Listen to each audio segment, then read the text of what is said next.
so quiet. Okay, I'll see how I go outside. I might have to come inside. That's good. Thank you.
All right, I believe we can get started now.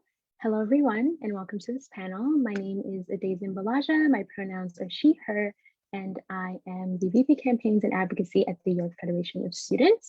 I would like to welcome all of you to this event, this panel event, and I'm really excited for the things we're going to speak to, and I hope you folks are as well. So this event is being hosted in collaboration with the York Federation of Students, Continuing Education Students Association at X University, Scarborough Students Union, APUS, and the Canadian Federation of Students. This event will be a panel discussion on pinkwashing in its many forms and the ways it's weaponized during Pride Month especially. Pinkwashing refers to the process of using queer issues, movements, people as a way to redirect attention from negative actions. And we see this at work with settler colonial governments and large corporations in an attempt to seem progressive and accepting while they continue to contribute to the marginalization of oppressed peoples. So before we begin this event, I think it's absolutely crucial that we acknowledge the presence and the land that we're on. So I'd like to acknowledge our presence on the traditional territory of many Indigenous nations. The area in which I am situated on is Toronto, which has been caretaken by the Anishinaabe Nation, the Haudenosaunee Confederacy, the Huron-Wendat, and the Métis Nation. It continues to be home to many Indigenous peoples. We acknowledge the current treaty holders, the Mississaugas of the Credit River. This territory is subject of the Dish with One Spoon Wampum Belt Covenant, which is an agreement to peaceably share and care for the Great Lakes region. So the Dish with One Spoon Wampum Belt Covenant is essentially like folks mentioned, is the agreement to peaceably share and care for the region, recognizing the dish is supposed to represent this land, which has many resources, And the spoon is kind of the agreement that it will be shared peacefully amongst all the people here, and it's a spoon because it's a little less aggressive than maybe a knife or a fork would be, recognizing that this land is to be shared in mutual cooperation. So due to the nature of the pandemic, we are not all in the same area. However, it is heavily encouraged that folks check out native-land.ca to learn more about the region that you are on. And I will paste that in the chat. Perfect, paste it in the chat. So while we celebrate Pride, it is absolutely important that we recognize that June is Indigenous History Month. And as we navigate conversations surrounding 2S LGBTQIA+ communities and pinkwashing, it remains crucial that we recognize the impacts of colonial violence on Indigenous communities in so-called Canada and globally. Violence towards queer people is rooted in colonialism. And as we move through this event, I think it's really important for all of us to reflect on how we can truly be in solidarity with Indigenous communities on Turtle Island and across the world. With the recent findings of the mass graves outside of the residential schools, it's important to recognize that this time is one of trauma and a triggering time for many, many Indigenous communities. For those of us who are settlers like myself, it is up to us to ask, what are the ways in which we are supporting Indigenous communities in their call to action? What are the ways in which we are recognizing that it is no longer enough to just say land acknowledgements and do nothing? The call for many Indigenous nations is land back. It is supporting the fight for Indigenous sovereignty, the fight for Indigenous liberation, and we must remain in solidarity and joint struggle with Indigenous communities. With that being said, I will be pasting a link to the Indian Residential School Survivors and Families Hotline. For those who may need resources and support during that time, we do recommend that. And for those of us who are able to, please donate in support of Indigenous nations. So with that, I also think it's super necessary that we do an equity statement. So we're all here at this panel to talk about pinkwashing, which is a heavy conversation. And it's important to understand that we will not be tolerating any forms of discrimination or harassment. It is up to us to collectively build the spaces that we want to be in, which means there will be no tolerance for hate speech rooted in Islamophobia, anti-Semitism, sexism, racism, classism, ableism, homophobia, transphobia, the list goes on. We cannot tolerate in that space. And if we do see any behavior like that, folks will be kicked out. I trust everyone here. We want everyone to engage in this conversation in good faith, respectfully, and making sure that we are doing everything with an anti-oppressive lens. So with that being said, I'm kind of going to speak to the structure of our panel for tonight. We see our wonderful speakers here. We're super excited to have them. We're super excited to hear their knowledge, hear their work, and the ways in which they really are doing the things that they speak about. So once I introduce them, they're going to speak to the work that they do, what connects them to this topic, and then we're going to get into moderated Q&A, where we'll get to hear more of their thoughts, get to hear the ways things intersect for them here on Turtle Island, but also globally all over the world. And then we will be moving to the panel Q&A, where we encourage folks to please ask questions you may have. Panelists are here, they're willing to speak to this work, they're excited to speak to this work, and we're excited to hear about it. So we're going to ask folks to engage in that way at the panel Q&A, and then that will bring our event to a close. So with that being said, it is time to introduce our wonderful speakers. I hope y'all are as excited as I am. So we have Rami Handan. Rami is a queer and trans Palestinian activist with APUS, a Palestinian sexual and gender diversity organization, and the Palestinian Youth Movement, who is currently based in New Mexico. Super excited. We have Alex V. Green. Alex V. Green is an anti-imperialist writer and researcher based in Toronto on Treaty 13 territory. Their work deals with identity, community, politics, and power, and has been published in Slate, The Outline, Jewish Currents, Briar Patch Magazine, BuzzFeed, and elsewhere. Then we have Jeffrey McNeil Seymour. Jeffrey McNeil Seymour is a two-spirit Tecumseh paternally and fourth-generation English settler maternally. Sekwep matriarchy appointed him truth speaker for his unceded territory.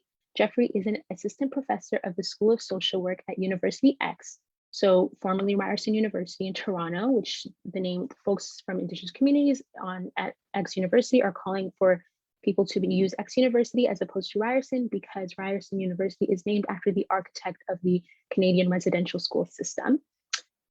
Jeffrey is a decolonial methodologist and provided expert witness testimony to Canada's missing and murdered Indigenous women, girls, transgender, and two-spirit inquiry.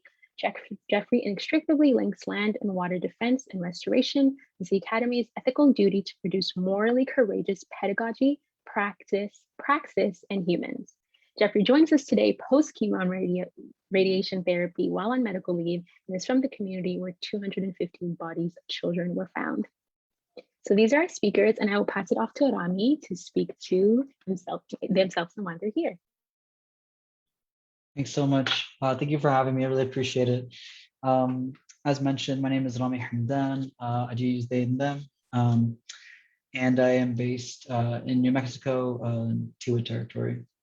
And so, as mentioned, I'm an activist with Al-Qaws and also with the Palestinian Youth Movement. So I want to start off by talking a little bit about Al-Qaws and the work that we do. Al-Qaws is an organization based in Palestine. We do lots of different kinds of work, including media campaigns, cultural events.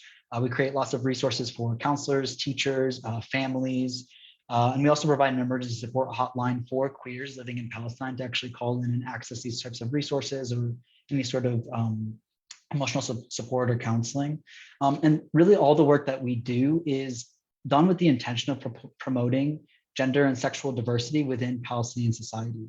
And so that pertains to both the public and the private spheres, and also pertains to, when we say Palestinian society, recognizing that so many of us have been displaced. We're not just talking about the people living in historic Palestine, but also people living in the diaspora and camps and all over the world who have now been dispersed. Because I personally am based in the US, a lot of the work that I do with Al-Qaws is actually bridging some of the gaps and making the connections between the work happening in Palestine with the work happening here. And so I try to focus on kind of creating an entry point for other, particularly queer organizations, to kind of gain access to the work that Al-Qaws is doing and kind of contextualize the work happening in Palestine and the Palestinian liberation movement as, yes, a queer liberation struggle, but in general, just a liberation struggle that should be understood within the larger context of being an anti-colonial struggle.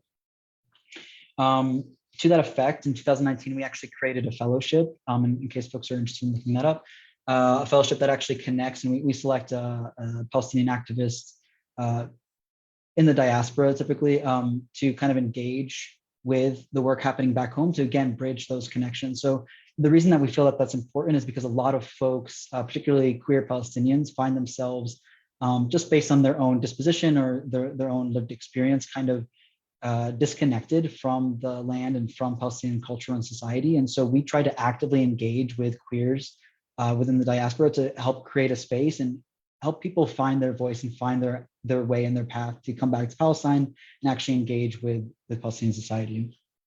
To speak from a personal perspective, and the reason I think that this is important, I myself actually grew up in New Jersey, and I learned about Al-Qaws back in, I think, like 2010. And I remember like my mind just being shattered because for so long I felt, to be quite honest, I grew up in a more conservative community, I would say. And so for so long, I felt that it was really difficult to fully express my own queerness and also my Palestinian identity. That was something that I felt like I was constantly juggling and trying to navigate. And so when I discovered and understood the work that Al-Qaws is doing, that was a really pivotal point for me. It was a pivotal point in understanding that my identities don't actually contradict and there is space for me within Palestinian society. And that was like when I really started having that sort of awakening. And I would actually argue that it was my queer politic and queer community that really helped me understand Palestine as like a radical concept. And I think it's really, really important for queers who are not Palestinian and also Palestinian queers alike. I would also say that it was fighting for Palestine in queer spaces, which also helped me understand my own position on anti-colonial struggle as a queer colonized subject who's also occupying land on a settler colony and understanding, like really coming to terms with what it means to work to liberate Palestine, which is also inherently work to liberate Turtle Island. So understanding that, the fact that my tax dollars are going, number one, toward oppressing indigenous people on this land, and then also going toward oppressing, my own people, my own family, the dispossession and the displacement of my family and my friends back home. Like this is a critical understanding for me. And so that's essentially the work that we do. That's what I think is important, and that's who I am. Thank you so much for that, Rami. I will pass it to Alex to introduce themselves. Hi there. My name is Alex. I'm a writer. I'm based in Toronto, which is Treaty 13 territory. And I guess I'm here mostly to, I mean, I'm a Marxist. So like my approach to pinkwashing is, I guess, more interested in its political economy. Um, because I think it's easy to talk about, and I know I fall into this sort of trap myself of talking about pinkwashing as, um, inauthentic, or that like that the main problem is that it's like performative, which is, or performed. But I think what's important to understand about pinkwashing is that it is materially and ideologically beneficial for the settler colonial regime, and that it has strong financial incentives as part of a sort of framework of Orientalist discourse that basically creates entire populations of people that are seen as disposable or surplus. Um, and I think it's really important to situate discussions of pinkwashing within that kind of context, because it also really motivates us to recognize the BDS movement, the movement for boycott, divestment, and sanctions of the apartheid state of Israel, as a necessary intervention in stopping those circuits of capital, and actually imposing stakes where, as we've seen before, no formal or ostensibly like a official process of trying to hold Israel account has been successful, which makes it, I think, very important that we look to the Palestinian resistance in all its forms and understand that these the analysis and the practices that have developed, including the theories around pinkwashing, are ones that emerge from a direct struggle against power. And they're very, very valuable in that sense, and they can be very useful in interrogating and preventing other forms of violence in other contexts. So there's also a little bit that I hope I can contribute in talking a little bit about Zionism. It's, I think, not necessarily the focus, just because like obviously I think our focus should be on like Palestinians, but I can speak to that as well. But I think it's really valuable to understand the sort of gender politics that run through Zionism. Zionism as fundamentally a heterosexualizing project, as a lot of nationalisms are, which I think just sort of happens.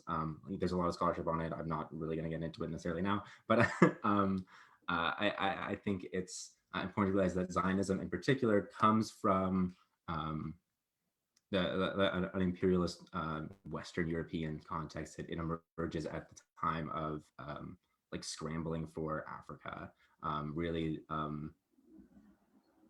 an absurdly racist approach to entire populations, entire regions of the world, and in that respect, it can't really be separated from it. And from the sort of the classificatory impulse that sort of emerged in that time, this practice of categorizing people and ranking them, literally ranking them, and that happens like racially, and it also happens in terms of understanding groups and communities in terms of how gendered they are. How correctly they adhere to a gendered practice that is based upon an imagined white ideal that comes about through scientific discourses long since debunked, but we're still left with them today, or the vestiges of them today. And I think that context is also really important because it's not something that Zionism can't escape. And it's something that comes through every time we encounter the Hasbara talking points of pinkwashing. And maybe I can get to that a little bit more later. I don't know where I am for time, but yeah, I think it's really necessary to understand how pinkwashing fits within a long-standing tradition of designating the colonial subject as available for subjugation. And part of that is also an idea of feminization, which Said brings us out a little bit in Orientalism, that like you depict the subject population that will be settled as available for settlement. They're already they're willing victims, which is I think was very obviously racist and anti-feminist and just terrifying. There's a lot more to say about this. I hope we can get to it later. I'd like to talk a little bit about like the sort of tourism economy and like really the economy of weaponry and surveillance and criminalization that emerges through pinkwashing. Hopefully that can come out in the Q&A. I don't know how I'm doing for time, so that's my piece. Thank you so much, Alex. And yes, I hope we are able to get to all of this during the moderated and panel Q&A. That being said, I will pass it to our last speaker, Jeffrey, to introduce himself.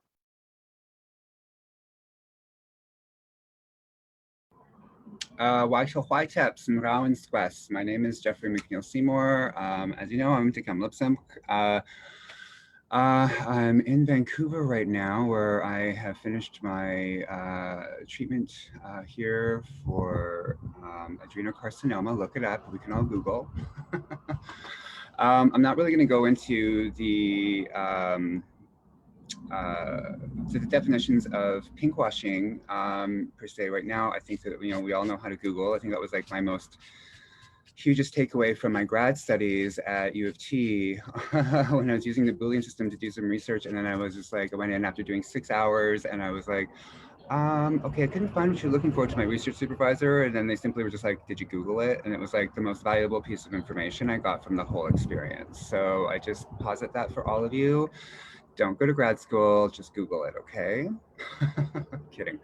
Okay, so what I wanted to do is I'm just going to quickly start with, I'm gonna just pop this into the chat.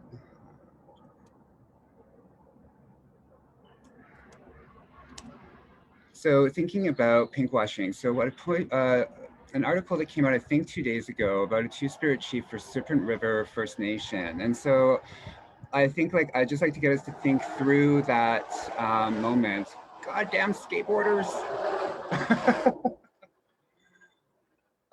Anyways, okay, so thinking through that, to posit the first Two-Spirit leader, I think that entirely erases all of the leadership that has occurred up until this point. And so let's think about that as sensationalism in terms of advancing a particular politic here, particularly during Pride Month, right? So to do that, it effectively erases the people that I know that are still alive even, that I would get on my knees and bow to because they're so incredible. Now, the other piece that I wanted to just put up here as well is just a couple resources.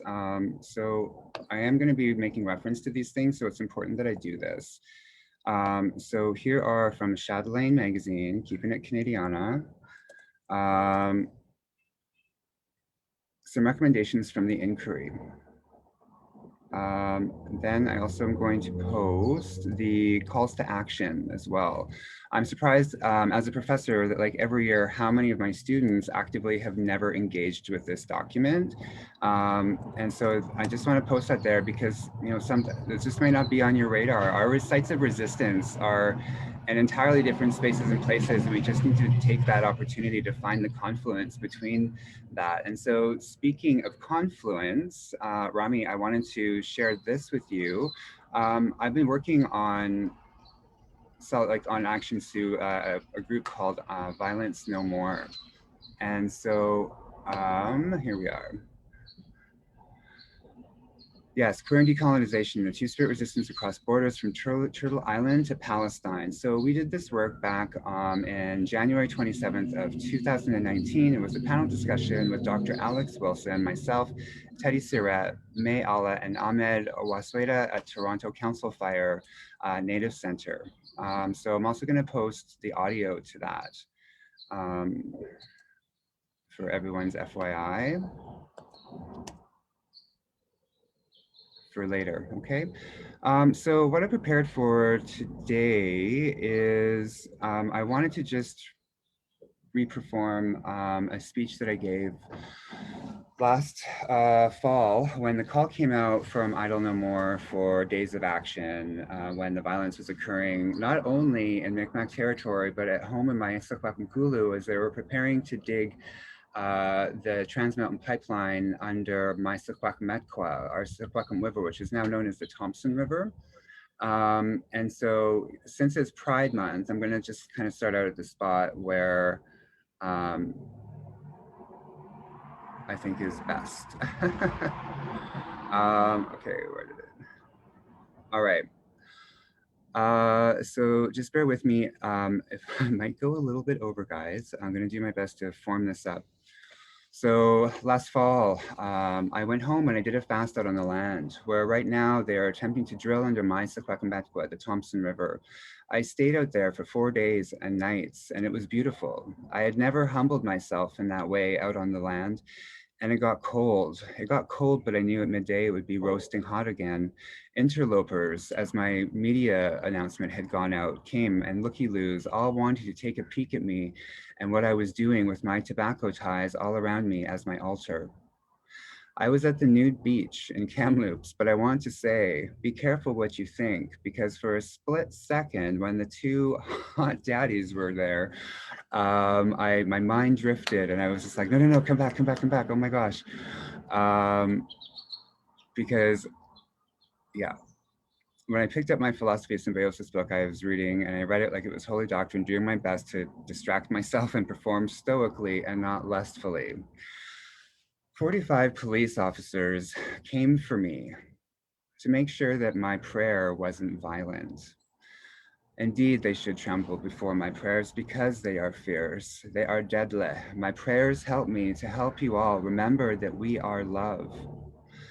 That remembrance can be the most terrifying for those trained in violence and espionage and paramilitary actions.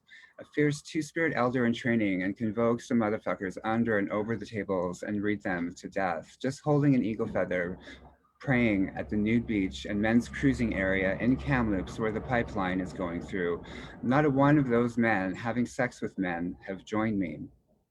But a woman named Patricia Vanier did. We didn't know each other at the time, only from being online. Another woman came and lit a sacred pipe that she had been gifted 20 years prior and said at that point that she would knew when she was meant to light that pipe, and she lit it at my sacred fire. Sorry, I get emotional when I read this because it's pretty amazing. Anishinaabe grandmother, water walker, Josephine Madawan, her son heard what I was doing and he came all that way to Kamloops and sang for me until 2 in the morning.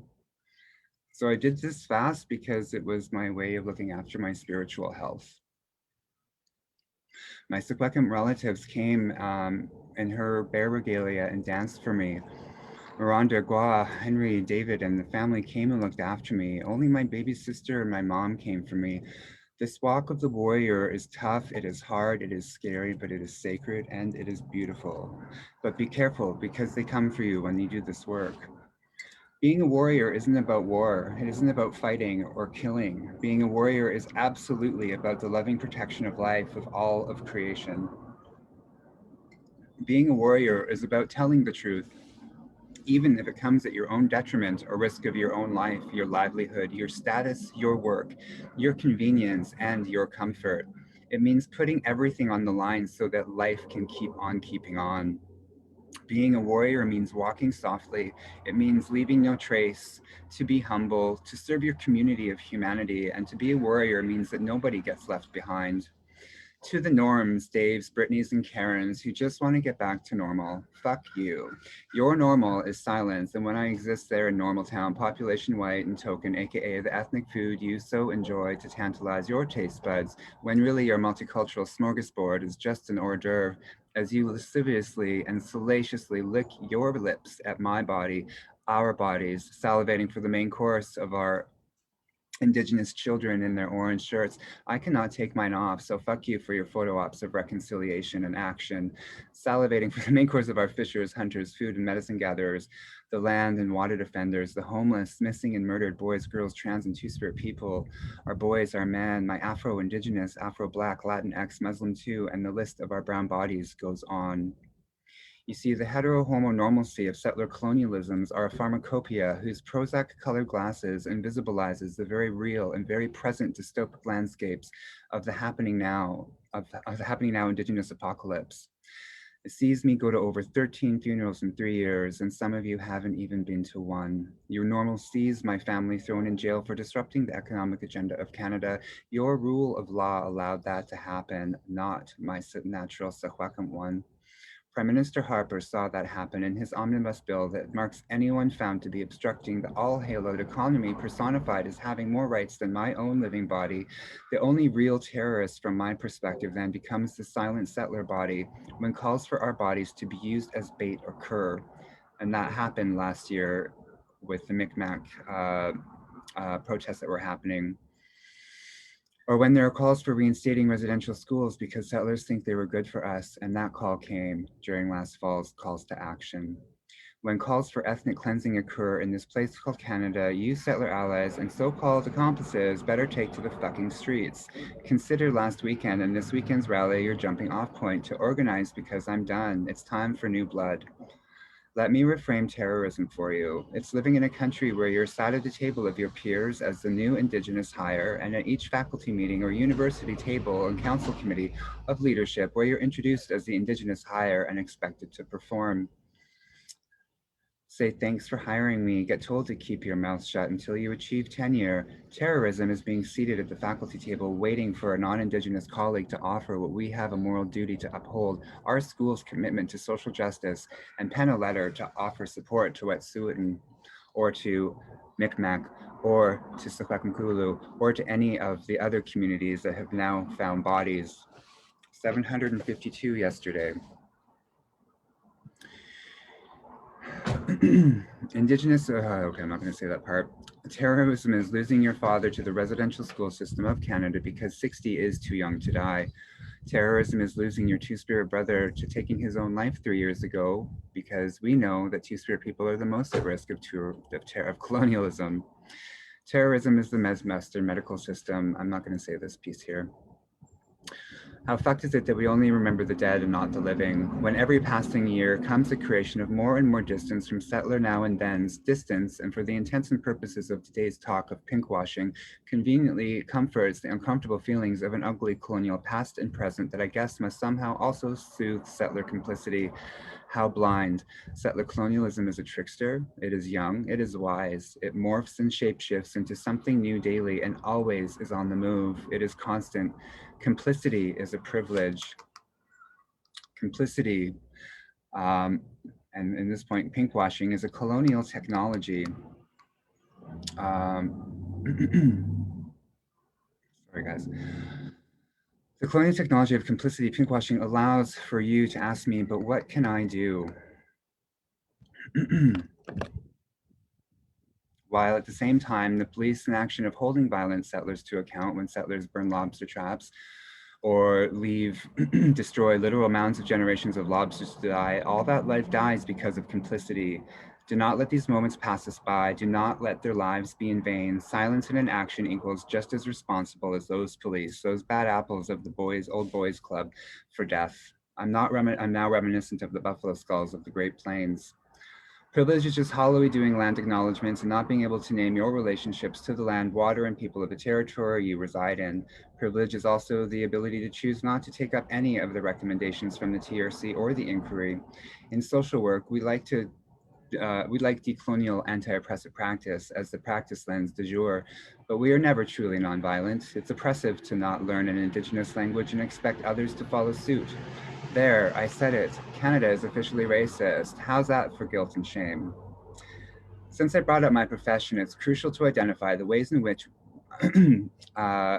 we place our work, the ways in which the places that we work, our profession, our disciplines like social work, nursing, policing, law, science, design, film, all the way to our racialized newcomer, asylum, displaced bodies, and our sexuality and our genders too. And yes, our various sites of fabulous resistance. And yes, even your sustainable little farmer's market and grass-fed sung to by culturally appropriating dreadlocked hippies as they harvest under full moon light. Your fair trade products and Saturday morning farmers markets was and continued to be folded into practices of domination by contributing to the mythology of Canada as a multicultural society, a global champion of human rights, if you will, with all their humanitarian aid, complete with cornerstones of white settler supremacy.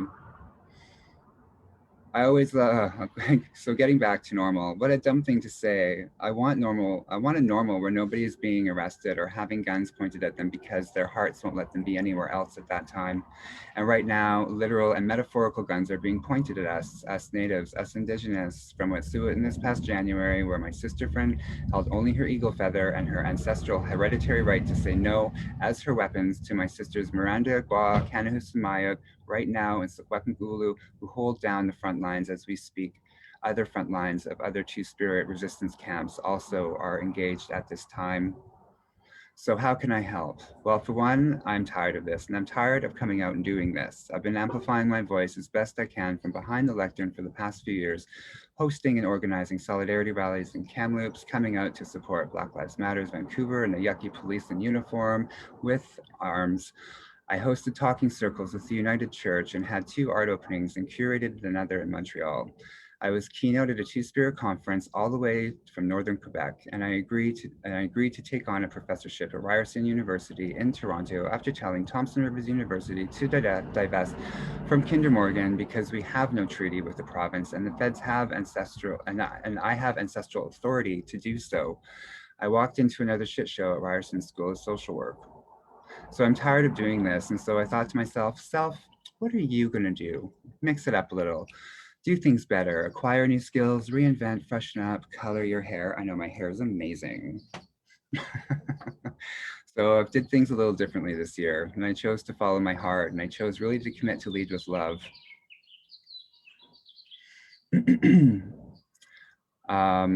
So what I want us to do is I want us to look around the spheres of relational influence that we have and choose a mentee or a Padawan, and I want you to let them know that they're loved, that they are wanted, that they matter. Teach them the skills of resilient love. Teach them that, to know how to use defensive love, not defensive rage and anger, to protect themselves, ourselves, those around us, and the missions each of us have embarked on here in this human body experience. Teach them that. Nobody can judge you for the ancestors. Remember that. Teach them that. So go home, put out a plate of food for the ancestors and your helpers, and begin a practice of sacred communion with them because they are here with us now. Teach them that. Some of us grieving, I know, is the simple act of feeding, making offering lifts the heart. Teach them that.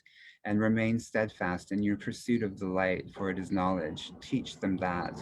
Know how to hide in shadow, for lessons also exist in darkness, and teach them that.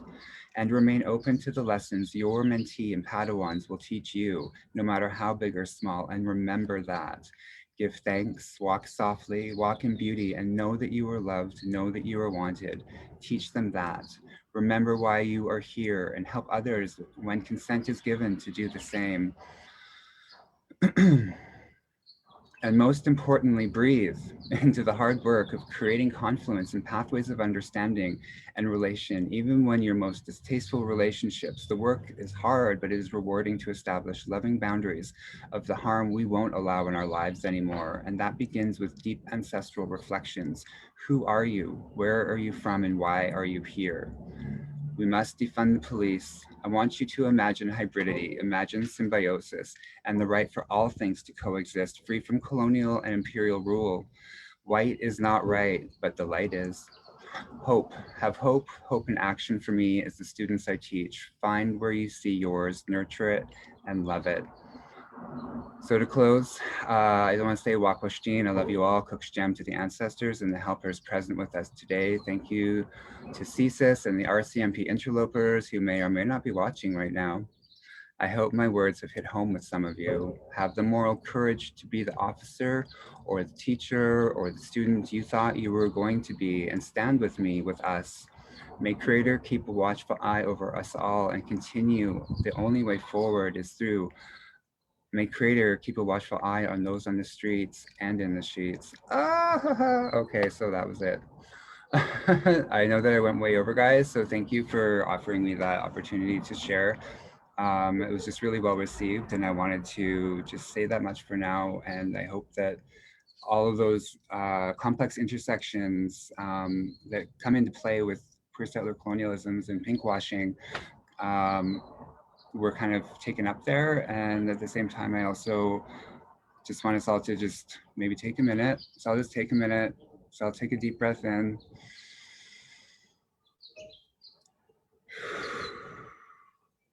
and just remember that we're loved, okay? There's some heavy stuff that I said in there, and it's not directed at anyone, and it's not personal. It's just been my experience. So I just want to say, Cook's Jam, yeah, I'm looking forward to the panel discussion, well, to the questions. Anyways. Thank you so much, Jeffrey, for sharing that. And I hope that resonated with folks. And thank you to Rami and Alex and all of our speakers for introducing themselves. I don't know about y'all, but after hearing that, I'm very, very excited seeing the way that each of you approach this work differently and with a different lens, but also the ways in which things kind of intersect. So with that being said, it is time to move to our moderated Q&A, where I'll be sharing questions, and I'll just point to the speaker to go first, and then each of you folks will have a chance to answer the question.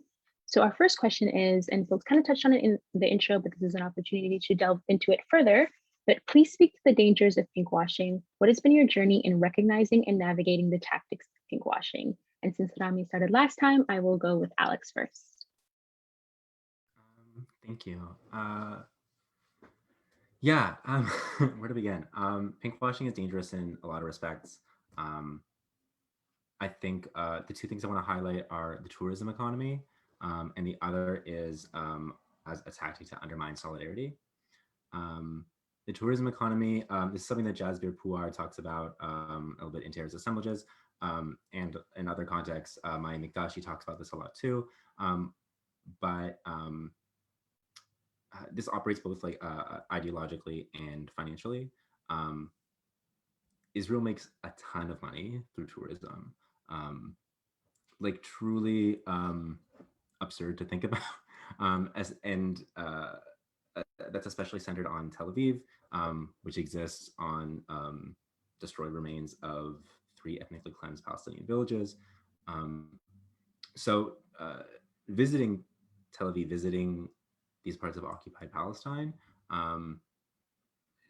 directly benefits the Israeli economy, and it also helps advance this idea of Israel as the only democracy in the Middle East. You know, this ridiculous but persistent sort of talking point that Israel is kind of like a light or a beacon of civility and modernity in a backwards region. This is, of course, obviously Orientalist. It's obviously racist. And it's like flatly untrue if you look at like just, you know, the history of gender and sexuality and politics, and especially around feminist and women's nationalist organizing in Palestine, especially in opposition to Zionism. There's a very strong women's movement, and a lot of the gains that have been made in Palestinian society and against Israel have been done by like feminist and nationalist women-led organizations, both in Palestine and in the diaspora. But I think it's also important to note sort of the contradictions that are sort of elided in Israel itself, which is in a religiously extremist country. And I think easily gets forgotten about. And like, I don't know, I have Jewish family, I am Jewish, and we will frequently fight about this. And it's which is not something I really want to get into, but it's a weird thing where people are unable to recognize that Israel is extremist. They have a rabbinical institution that makes up rules about who can get married and how citizenship can be conferred as part of that. And that there's instances of them denying Jewish citizenship.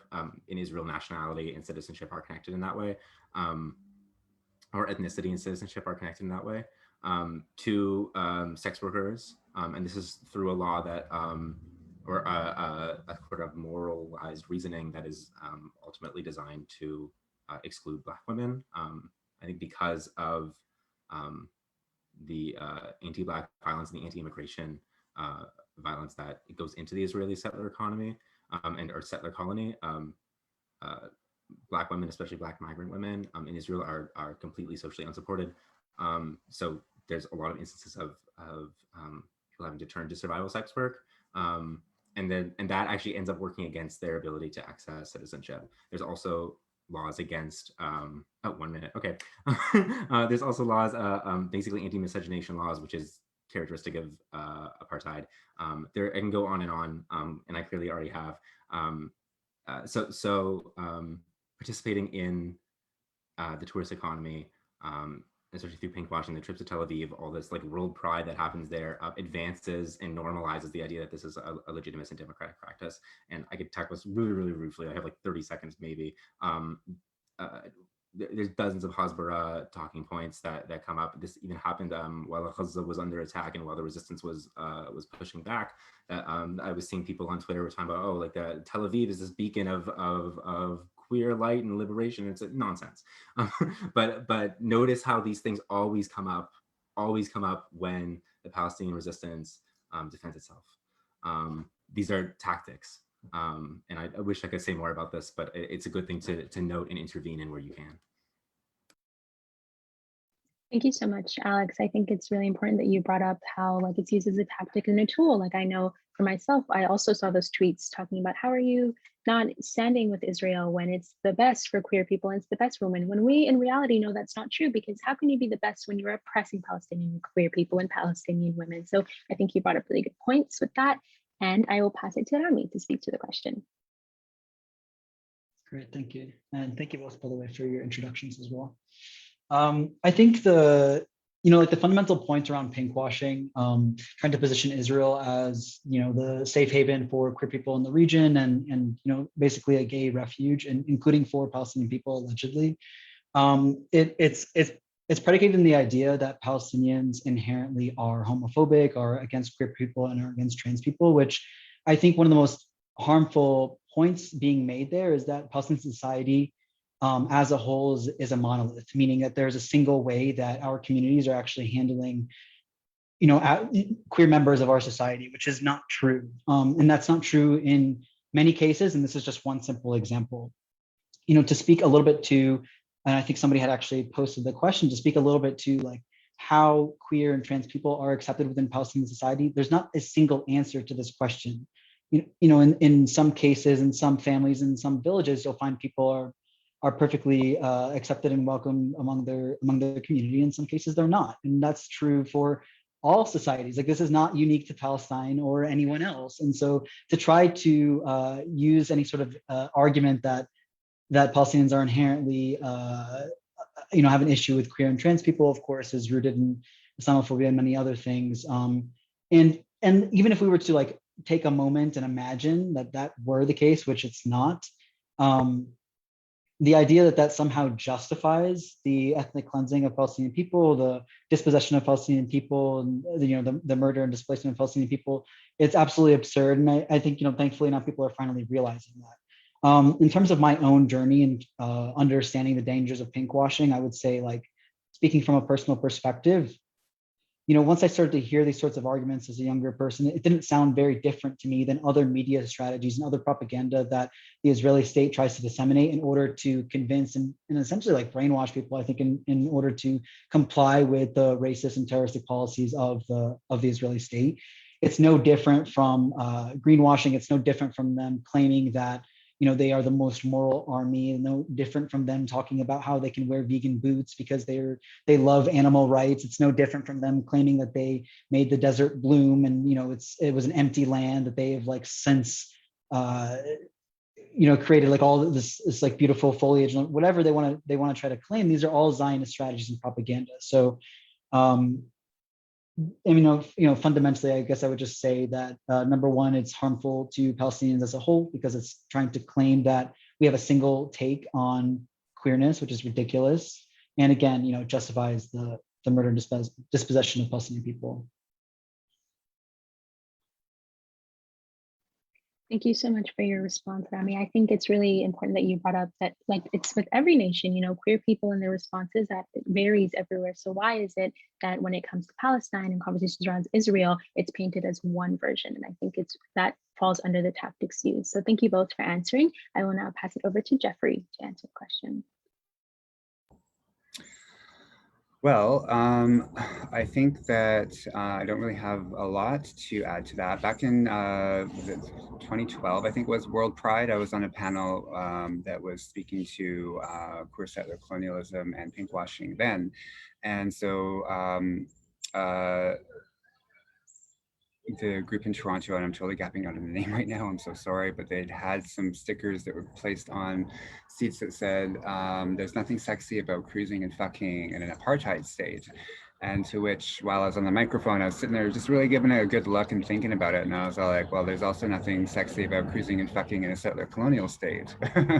So I think that that's just something I would say that I'm just in solidarity with the liberation of all oppressed peoples. So, Cook's Gem.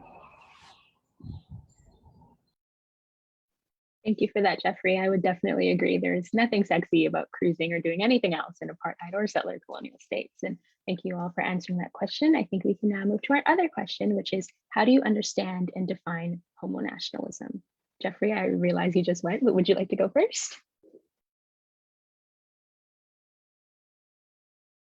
Okay.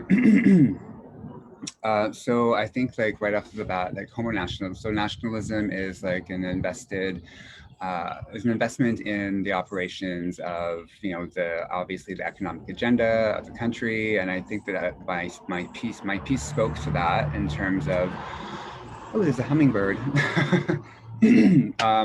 So homonationalism basically then is where predominantly white gay and lesbian persons who are at the apex of that have a more vested vested approach and the vested interest of the economic agenda of Canada. And so homonationalism then is just like the unwavering support of, like, you know, the Conservative Party or the Liberal Party. I'm like, I'm gonna totally go off base here, but like I totally was like on a hookup the other night. Yes, I'm telling this, I'm sex positive, whatever, deal with it. But I was like sitting in the back seat and I was just all like listening to these two dudes, and I was just like, do you realize you just picked me up? And they're totally like going on about the Liberal Party of Canada and all this other stuff, and I'm just like, oh my God. So that was my interaction with homonationalism at work. So there you have it, folks. Sign up for my classes. My loose definition. Okay, thanks.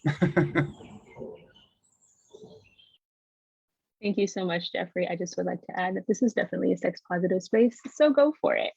With that being said, I will pass it to Rami to go next. Yeah, sure. So in terms of my understanding of homonationalism, I kind of understand it more as an umbrella term under which pinkwashing would fall. I would say like the intention of, or like the, you know, it's a similar propaganda tool or strategy in order to obfuscate war crimes that are being committed by essentially warmongers. And I think a good example of that is Joe Biden and his like, well, and I'm speaking again from a US perspective, but Joe Biden, like one of his first acts as the president of the US was to like lift the ban on trans folks serving in the military. And this by no means is any form of queer liberation, by no means does queer folks justice, but what it does do is it allows bombs to be dropped by queer and trans people. And it also gives the United States the space to try to argue the Biden administration to try to argue that the United States is like a queer positive place, and we support queer and trans people, when in reality we know for sure that that's not true from a legislative perspective or from a cultural perspective. Like if you were to count the trans Black women murdered this year alone, we can certainly say that we do not live in a society that accepts trans people. And so to try to pinkwash or the crimes committed against queer and trans people on this land by creating space or by allowing by legislation for queer and trans folks to serve in the military, I think is absolutely absurd. And I would also from that same perspective ask what queer and trans people want to serve in the military anyway. In general, you're not going to see like upper class white queer and trans people serving in the military. There's often working class folks are being taken advantage of and often are used for fodder in other people's wars to oppress, third world, the global South, essentially. So again, homonationalism is just a tool to kind of obfuscate and hide what I would say is actually really dangerous, racist, homophobic, transphobic policies. Thank you, Rami. I think it was really necessary that you spoke from it from an American perspective, but I would agree that the same thing happens here in so-called Canada. You know, our governments are really good at maintaining facades, and they use those facades as, oh, we support queer people and queer liberation, but that cannot include war. That cannot include the oppression of people overseas and in the global South. That being said, I will pass it to Alex to answer the question as well.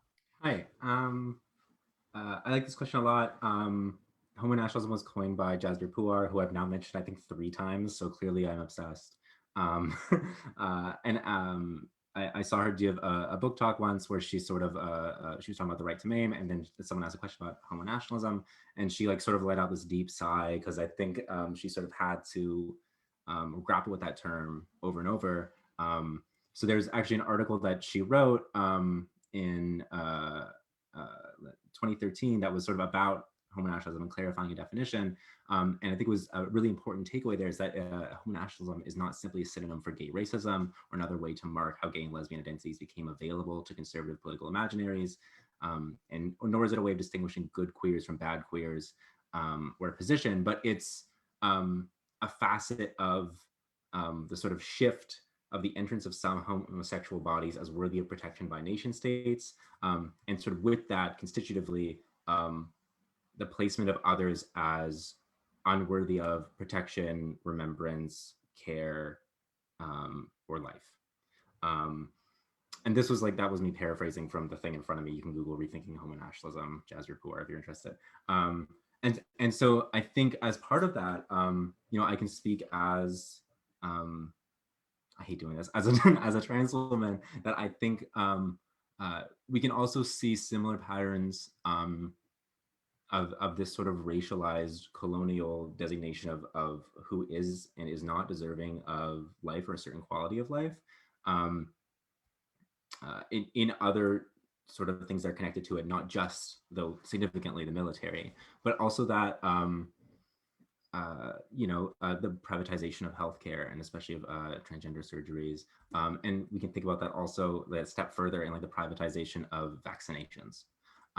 So actually like homo nationalism operates as not just a discourse, but also like a set of practices of, you know, as part of many of locating bodies in relation and bodies and communities in relation to each other.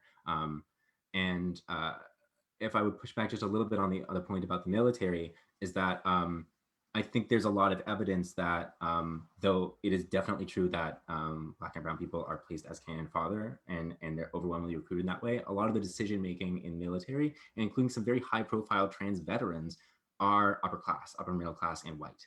I think we actually do need to, and this is, I'm sure I'm preaching to the choir here, and I don't mean to like put words in anyone's mouth. So I'm just like taking an opportunity to get on a soapbox to push back against a narrative that I think often comes out among other white people, like speaking for myself here, that queerness is in itself anti-normative, especially with respect to race and the nation state. I think homo nationalism and pinkwashing reveal that isn't really true.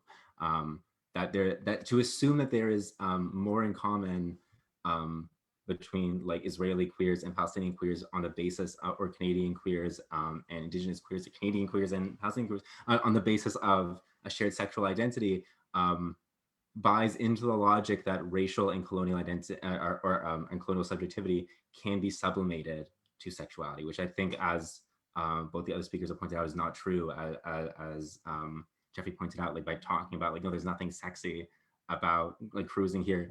That itself just says that that's not true. So I say that not as any kind of gotcha, because I don't think I'm getting anyone here, but to say I think we need to be cautious of how that talking point sometimes gets mobilized, especially among other you know, settlers or among other, I guess, like white queers, for whom it is very easy to treat our identities as our complete politics.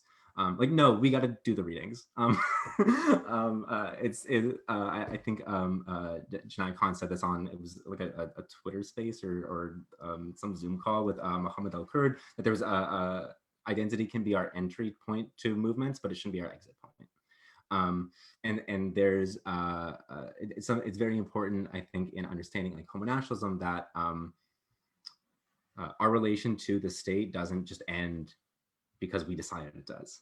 And that isn't, you know, to finger wag at other white queers like myself. It's to say that we have therefore a responsibility to participate in meaningful solidarity, by which I mean boycott, divest, and sanction.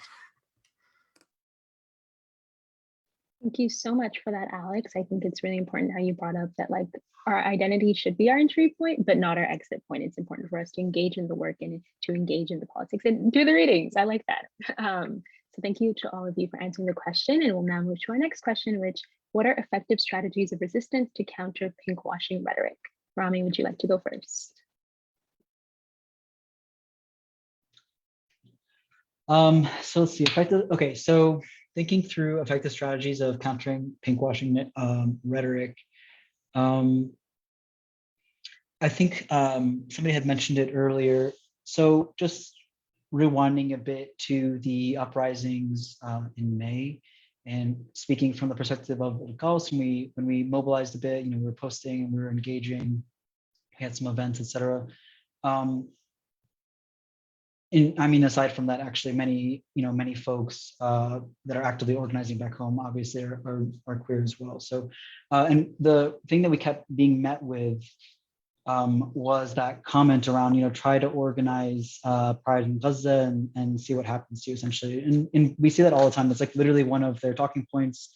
That's what the Israeli propaganda machine is, literally paying people to post on like various posts and things like that.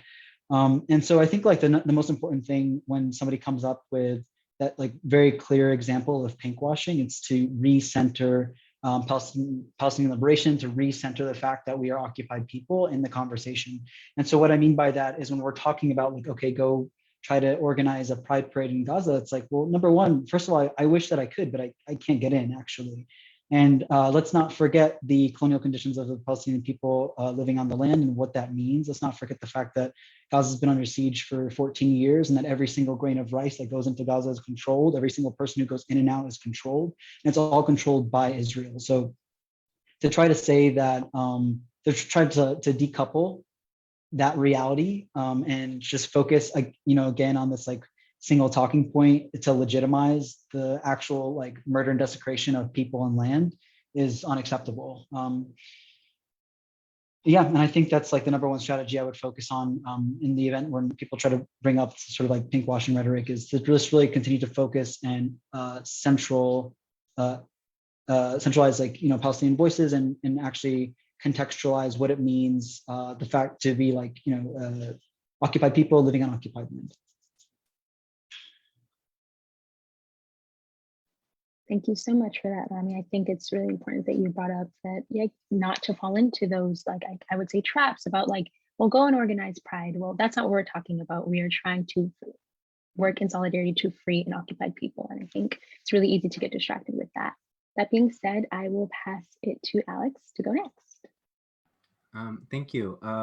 Yeah, I think Rami really said a lot of it, which is that a lot of the time when people bring up pinkwashing or similar like rainbow washing rhetoric, the one always correct response is, why is that relevant? Because it isn't. Like most of the time it's like, okay, and it's not true, but even if it was true, it wouldn't be relevant. The idea that even if it were true that all Palestinians are homophobic, it's patently clearly not. Like you can find tons of evidence for that.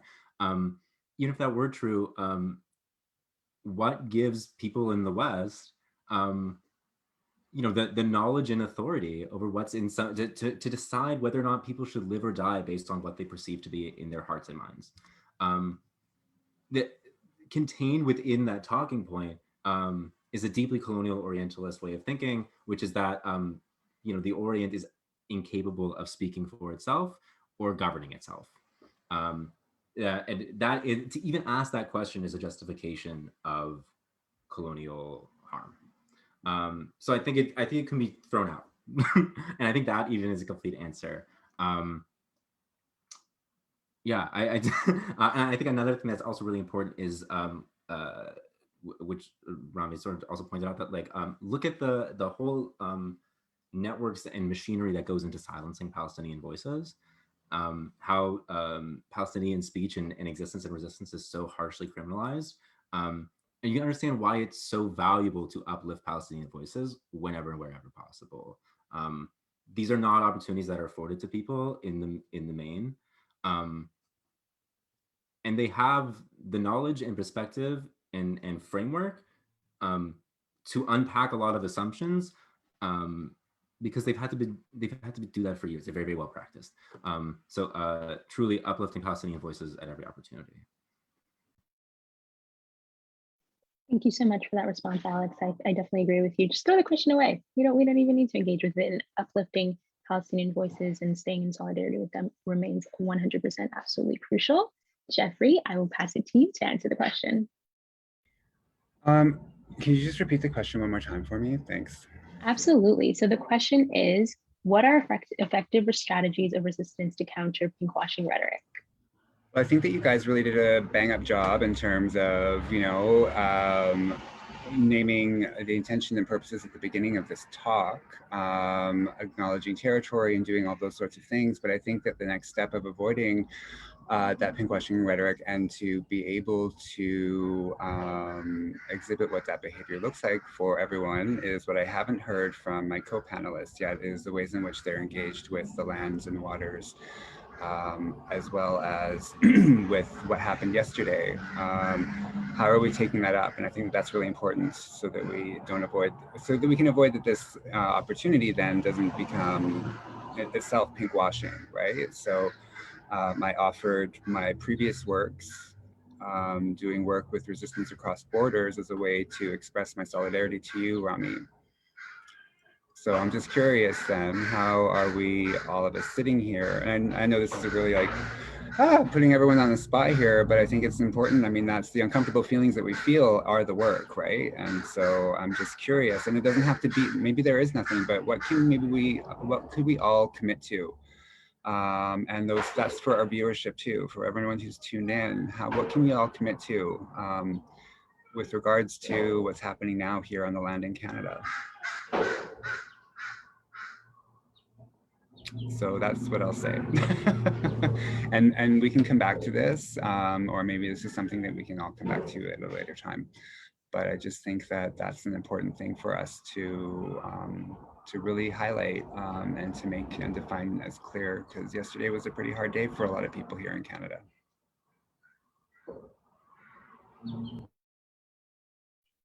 Yeah. Just to jump in for a second, Jeffrey, thank you for calling that to our attention. I personally, to speak specifically to the news that we learned yesterday, I honestly don't have a response in this moment. Like, I think there's still just a lot of shock, and just digesting that news, and to even accept that number and say that number out loud alone is a heavy weight. And I know that sounds like empty words, but I truly mean it. Just to say, speaking personally, that it was painful news, and yeah, I think personally, definitely still digesting that. But that's one small fraction of what's happened to the people on this land. And I think, to speak a little bit to some of the work that we do in the Palestinian youth movement, and the work that I'm trying to do in my recent, I've recently relocated to where I currently live. I will say that and I'm not going to try to legitimize something, but I will say yes, actively working with Indigenous organizers in whatever land that you're currently occupying is critical. And I think that's one way that we can continue to, at the very least, raise awareness, raise solidarity, and understand that this is a global struggle and it's not localized to any single region. And that's all I'll say. I can jump in as well. When this was initially asked, I was like, oh, it's not appropriate for me to speak. But clearly that was an incorrect assumption. And I appreciate it being re-asked. I think a lot of Canadian institutions, I'm at law school, so this is what you had mentioned before about the sort of rhetoric that comes up in social work school is very, very true in the law school context as well. It's characteristic of these institutions to sort of talk about decolonizing, but not actually do it.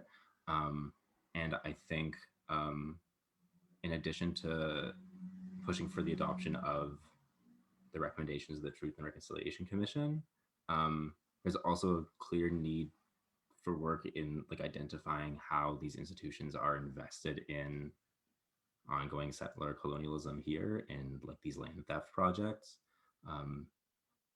and how those projects like only happen because of like stealing and murdering Indigenous communities. Yeah, it's just there's so much more work to be done, and yeah, what I learned of this news and that number, and it was unfortunately not surprising, but it's still very jarring. Just to also know that Indigenous people have been really actively resisting this for so long, and there's so much more space for settlers to be actually plugging in solidarity. So now I'm thinking about how that can happen in terms of where I put my money and energy. I don't think that's a complete answer, but thank you. We have the Namires powwow, I think, that's still coming up into Toronto, and so I think that that would be a really great place to build some of those relationships as well. I'm like, we have like the best accessories. No, I'm kidding.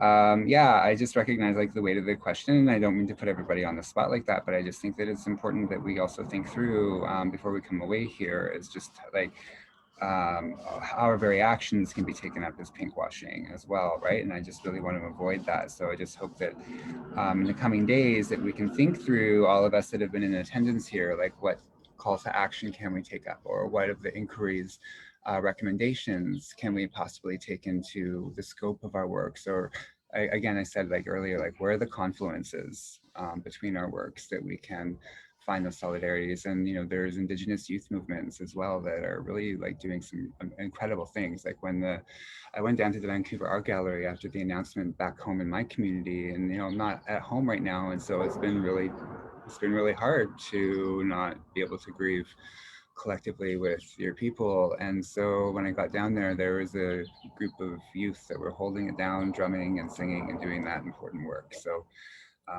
yeah, so I just encourage you brilliant young people to, I feel like we're like the same age, but I know that we're so not, because we're all hip and cool, you know, whatever, because that's totally the verbiage that you guys use, I'm sure. But anyways, yeah, so I just wanted to just say that much for now. And I'm just really happy to be here with y'all. I definitely think all of you are young and hip and cool, no matter your age. But I think it's really important, Jeffrey, that you brought that up. And for those of us like myself who are settlers in this space, including the viewers watching, I think what Jeffrey said is super important. It is up to us to remain in solidarity and remain in joint struggle and actually answer calls to action from Indigenous communities and Indigenous nations, especially following the news, recognizing that this is a very difficult time for Indigenous communities and Indigenous nations. And also they have been saying this, you know, Canada as a settler colonial state has tried to cover this information, but this is something Indigenous communities and elders have been saying. So I guess the question would be, what do we do going forward as settlers? So thank you so much, Jeffrey, for bringing that up. If it's all right with folks, I will move to another question. So pinkwashing famously operates as a manipulation of corporate or political optics where entities take stances of gay acceptance to detract from their role in active settler colonial violence. How does the pinkwash state of portrayal of sexual freedom differ from our collective vision of authentic queer liberation? Alex, would you like to go first?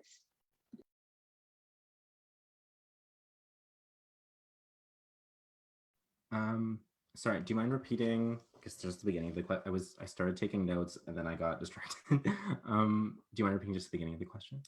Sorry. No worries, no apologies needed. So pinkwashing famously operates as a manipulation of corporate or political optics where entities take stances of gay acceptance to detract from their role in active settler colonial violence. How does the pinkwash state portrayal of sexual freedom differ from our collective vision of authentic queer liberation? Yeah, this is a really big and interesting question, and not super in my wheelhouse because I'm like, capital. But actually, I guess that's part of it. Let's jump into it. I think this is just off the top of my head. I think I immediately started thinking about parks. In the city I'm in right now, a couple days ago,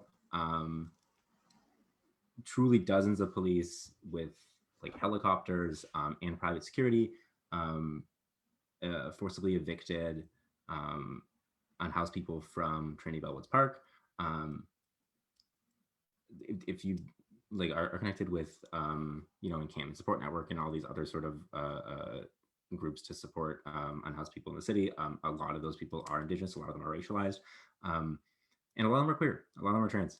And I think while you're sort of watching this happen, this is really the summer of forced evictions, forced expulsions. I think there's something similar even that we can see as happening in Sheikh Jarrah, that the whole logic of like sexual freedom as it sort of exists in Canada is sort of based upon a kind of like primary domestic relationship. You know, what you do behind closed doors doesn't matter. What was it like the earlier Trudeau said something like it's not the place of the government to say what's happening in our citizens' bedrooms. But not everyone has a bedroom. Not everyone has a home that they can actually call their own. And not only for unhoused people, but also especially for Indigenous people whose homes have been stolen in many senses of the word. That's also a very colonial and inequitable sort of way of thinking about how people's like communities and kinship are structured. And what I really wish would happen is if Pride Toronto came to the defense of public spaces like this. You saw this a little bit a couple of weeks ago because there was a homophobic incident at Hamlin's Point Beach, which is it's a unofficially gay clothing optional beach. And like people kind of rallied around. I think because everyone likes the beach. I love the beach, but people talked about we don't want straight people on the beach. But there's also, if you go to Hamlin's Point Beach, there's a lot of brown men, a lot of people who are very clearly racialized, very clearly immigrants. They're not speaking English. They're playing their own music or whatever, and like that's also their beach. Like it's inappropriate to sort of construct an idea of what the space is that excludes these people, because then we end up with a very white, a very bourgeois queer space. That doesn't actually create a space that's accepting people. And so I think a similar thing is happening with respect to the parks, like there's gentrified parts of the city. They're clearing out people of color, they're clearing out sex workers. And creating like these little like progressive millennial pockets that might be good for queers, but it's a very specific idea of what that queer is, and it's a very white idea. It's a very bourgeois idea. And it is a part of a long tradition of the state as an expression of capital, enclosing land and claiming ownership of it, and forcing people who are using it as part of their lives and their community off of it. So what I'm thinking about, I guess, like that our vision for a kind of liberated sexuality. I'm also thinking about how sexuality, how the spaces where sexuality is quote unquote liberated are enforced, and how in order to get that idea of a liberated sexuality, other things are criminalized. Other practices and people and bodies and spaces are criminalized. And resisting that, I don't know, kill a cop. Don't do that. We're on Facebook Live. I think this is a further indication that a fight for queerness is also a fight for housing, is also a fight for returning the land to Indigenous people, and for getting all of our money out of the police, and going to John Tory's house and throwing eggs at it. That's the best I've got. definitely support throwing the eggs, but you didn't hear it from me. I think it's really important that you brought up the ways in which all of these things intersect. Like, is it truly sexually free? Is it truly liberated if houseless people are being evicted from their camps? Recognizing that those folks are trans, they are queer, they are racialized, they are Indigenous. And what does that mean if the state is doing that, especially during Pride Month, especially as they use pinkwashing tactics? With that being said, I will pass it to Jeffrey. Looks excited. Can I pass it to Jeffrey? I just wanted to say too, it's important that we also just flag that people are in various places in with working through substance use and addictions. It's not for us to judge. That's only for the creator to judge, right? Like whatever medicines a person needs to stay here is fine. And I say that because I think about like, you know, how exclusionary, like things like the Red Road. I don't know if you guys are familiar with that term, but it's people that are like in sobriety and right on. If abstinence is your thing, that's great, but not everybody has that luxury or is wired that way. And I think that it's also really important that we also remind the viewership that, you know, that homelessness, people that are precariously housed or street entrenched, also too, is a direct result of the closure of spaces where people can gain access to mental health supports. Throughout my journey this past year, you know, I've been myself precariously housed and also in dire need of like some mental health supports because it's like some pretty heavy duty lifting that I've done, you know. So I think that just a quick reframing of the could you just say the question just one more time again for me? I'm still formulating my response. Absolutely. So pinkwashing famously operates as a manipulation of corporate or political optics where entities take stances of gay acceptance to detract from their role in active settler colonial violence. How does the pinkwash state portrayal of sexual freedom differ from our collective vision of authentic queer liberation? And feel free to take the question in any direction that you feel fit. Well, automatically what came up for me was I just was thinking back to when I was giving a reading of one of my previous works at UBC, and Dr. Lee Miracle was in the audience. And so I was like having a heart attack because Lee Miracle is Lee Miracle. And so when I got to the spot where I was talking about two-spirit identity and sexualities, and I think that that's also another thing that we also have to center here is that words like queer and gay and lesbian and all of the umbrella terms that fall into that are recently new terms. They didn't exist here before that time. And so when I was talking about hetero and homo normativity in my talk,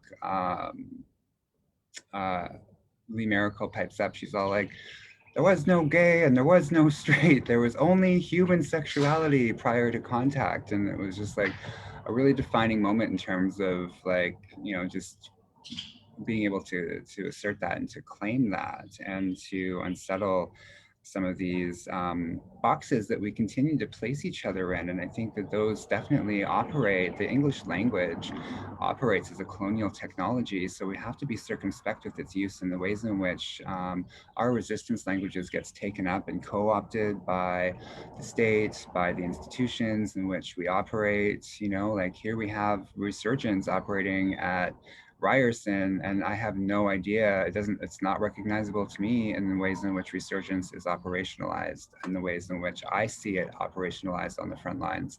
At every resistance camp that I've visited across this place called Canada, there has been a strong trans presence at each of these, or a strong two-spirit presence at each of these camps. I mean, we're the ones that are holding it down, you know? So that it's just really wonderful to see that sort of solidarity. And so last year, when Wet'suwet'en was happening at the beginning of the year, and I was at, oh my gosh, at the provincial legislature house. What is that park? Oh my God, it's the cruising park as well. Help me out, people. Queen's Park? Thank you. Yes. How could I forget Queen's Park? It was, anyways. Oh my God. Okay, so never having been there for the other purposes in which it's used, I was there for the announcement that was coming out, and we were like 5 minutes away from 12 when everyone was supposed to be there. And my counterpart, who was also doing security with me at that time, was like, he was like, oh, no one's going to show up, rah, rah, rah. And I was all like, have faith, have hope. But what was so amazing to me, and this is right before COVID broke, that all of a sudden all of these non-Indigenous people, like hundreds of them, just started pouring out from all entry points with these brilliant signs that said reconciliation, we want a revolution, or like, no, we don't want reconciliation, we want a revolution, all these sorts of things, and just really powerful signage. And then not to be all conspiracy theorists, but I think COVID came at a really perfect time for the interest of, the 1%, the ruling elite, whatever, to shut it down, because it was a unprecedented first time that I've seen in all of my years, with all of the different functions and resistances that I've organized in Kamloops and other places, where I've seen an unprecedented show of non-Indigenous, of our settler allied accomplices showing up to support this militarized police action that was happening in Wet'suwet'en, and which has happened in Secwepemcúlecw. While I was back home last summer, the RCMP came into one of our Native American church ceremonies. Like, an officer literally walked into the teepee, and there was drones all around, and it was all just to document all of the people, because it's our prayer communities that they're the most afraid of. So I don't necessarily know that like answers the question, but it's just kind of what comes up for me when I'm thinking about how we operationalize these things. I say in my anti-oppressive class, and this, like, it was like a total mic drop moment when I said this, but I said in my speech that I performed that when we are doing truly anti-oppressive, decolonized practice, is taking up an Indigenous language by going in and speaking. Like, we don't go to other countries and when we know it's rude to expect people to speak English back to us when we haven't taken the time to get to know a little bit, at the very least, the language of the places that we're visiting. And so why should that be any different here? Wherever we wind up practicing law, or we wind up practicing our art, or we're making our films, or we're doing this, that, and the other thing, when we take away the colonial lines and boundaries of the provinces and states and territories in which we're now confined, Turtle Island reveals a rich, intricate curvature of patterns of the different nations that have existed here since time immemorial. But I think that we also need to think about then that decolonization isn't necessarily about return to what was, and that land back isn't necessarily a complete overturn, but I think it's a way of finding, I call for hybridity, and I call for symbiosis. The only way forward is for us to get to know each other and to get to think about and to create. And I think that that's where that neurodivergence piece comes in, or people with have mental health pieces. In our communities, we didn't see people with mental health disorders. We just saw people as having different gifts.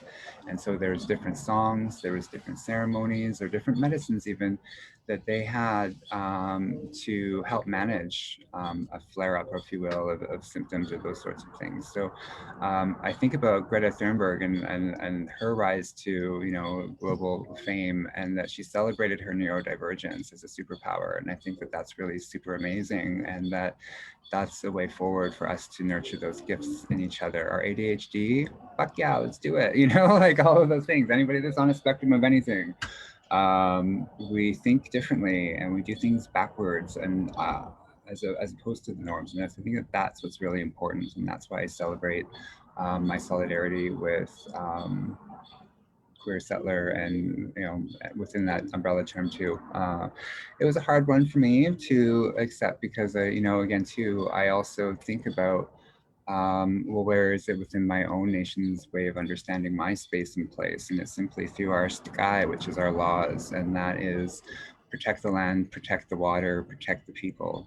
And so I think that that's a really great foundation and standpoint to avoid pinkwashing and to be able to really critically look at things that are coming down the pipe.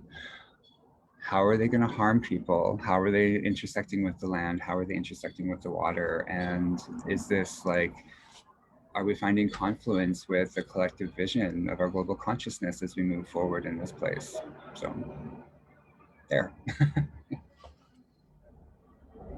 Thank you so much, Jeffrey. I think you really approached the question from a lot of different lenses. I think are super important. And I like how you touched on confluence, because you're absolutely right. You know, we all approach this differently, but how can we kind of remain in harmony and remain in solidarity to ensure that we are accepting everyone, and not only accepting everyone and bringing them into our spaces, but are those spaces safe for them? Are those spaces good for them? Are we providing resources? All of those things. So thank you so much. And I will pass it to Rami. Thank you. Yeah, sorry, I feel like you both shared like really interesting perspectives that is very different from like my initial approach to the question. I was like, oh wow. So I was like trying to like write down some thoughts. So thank you for that. Okay, so I'm sorry, would you mind like repeating the question actually? No problem at all. So pinkwashing famously operates as a manipulation of corporate or political optics, where entities take stances of gay acceptance to detract from their role in active settler colonial violence. How does the pinkwash state portrayal of sexual freedom differ from our collective vision of authentic queer liberation? Cool. Yeah, thank you. Sorry, I know that you repeated that like multiple times. It was a long question. I'm sorry. It was wordy, okay, no worries. So in terms, I mean, we've been talking about pinkwashing now for like an hour and a half, and I feel like we're all on the same page that it's you know, colonial propaganda to like obfuscate and absolve the, you know, the war crimes of the state. And I feel like we're on the same page there. I think like what's really important to point out, which I think that other folks would agree, is just simply that you know, like a commonly used mechanism or tactic when it comes to pinkwashing is pointing to events like Pride and pointing to visibility and all these things as like the representation for like a liberated queer society, which we know is not true. And I think Jeffrey also like had a really good point about like language and like how we try to like use sort of like tokenizing language as like representation for liberation, which is not true. And so like, in terms of trying to apply particularly Pride and visibility and like the use of Tel Aviv Pride as a barometer for like whether or not Palestinian society is sexually liberated is like inherently neocolonial. And it's, you know, it's a standard that I would say we fundamentally reject. We don't accept that. We don't believe that, you know, the process of coming out needs to be a certain way. We don't believe that visibility is the only path toward like understanding your own gender and sexual expression. Yeah,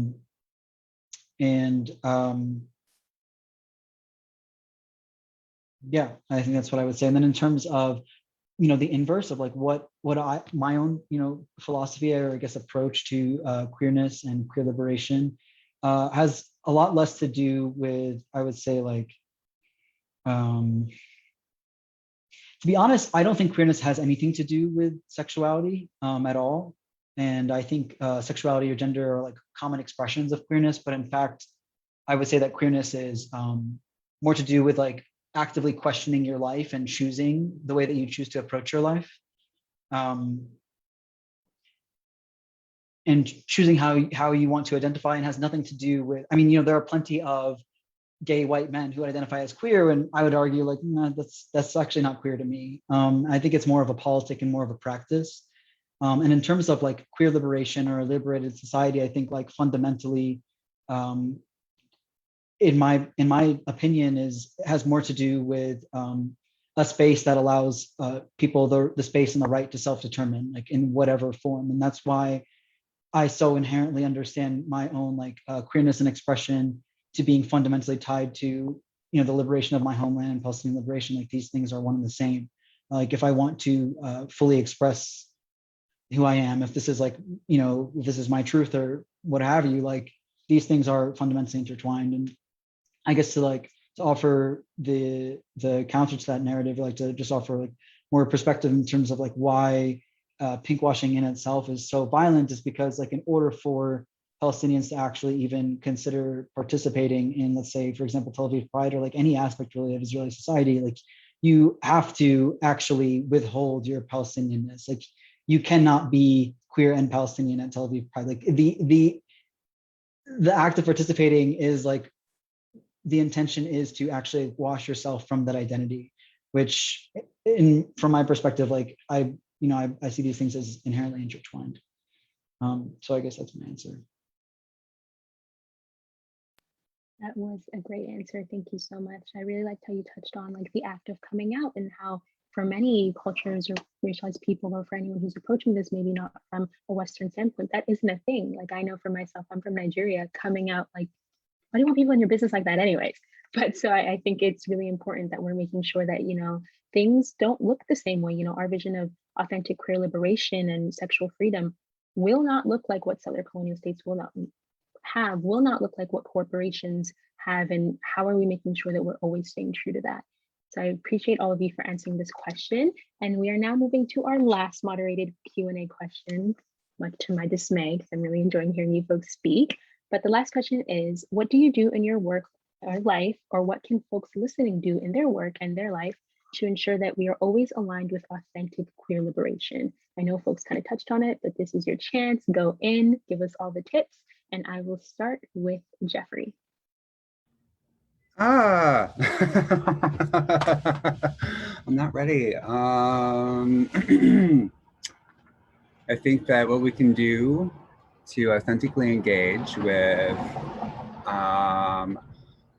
Indigenous queer, two-spirit, AL, liberation is when you wake up in the morning, give thanks. Give thanks for the breath that you're breathing. Think about your ancestors. Think about the fact that you are the wildest manifestations of their wildest hopes and dreams. So you have a big responsibility. I think that to step into the work is to do this, is to really critically reflect, always engage in a process of critical self-reflection. And that means that, you know, one of my biggest, I think I shared this the other day with you guys, but I think about my journey so far, and it was a really huge piece for me last year when I had the epiphany and realized that everything that I've accomplished, all of my accolades, and so forth and so on, while I've taken a lot away from them personally as a, you know, as like, you know, self-confidence, etc., those sorts of things, my self-esteem, blah, blah, blah. The realization that I was trying to prove my value and my worth to everyone else but myself was huge. So is what you're doing in line with that? Are you proving your value and your worth to you when you look in the mirror, or to everyone else? Because for a lot of it, it's become blurred for me trying to seek tenure or get into a doctoral program, et cetera, et cetera. So whose value system do I center? And am I doing things good for myself? So I think that self-care, whatever that looks like for you, however that feels, is also really central to actively engaging in liberation, right? So how are we looking after one another? How are we able to speak authentically to one another? What does a compassionate interruption look like? Do those uncomfortable feelings feel okay? And are we able to tell each other that I need to step away from that, but that's not a rejection of who you are as a person. I just need time to take a step back.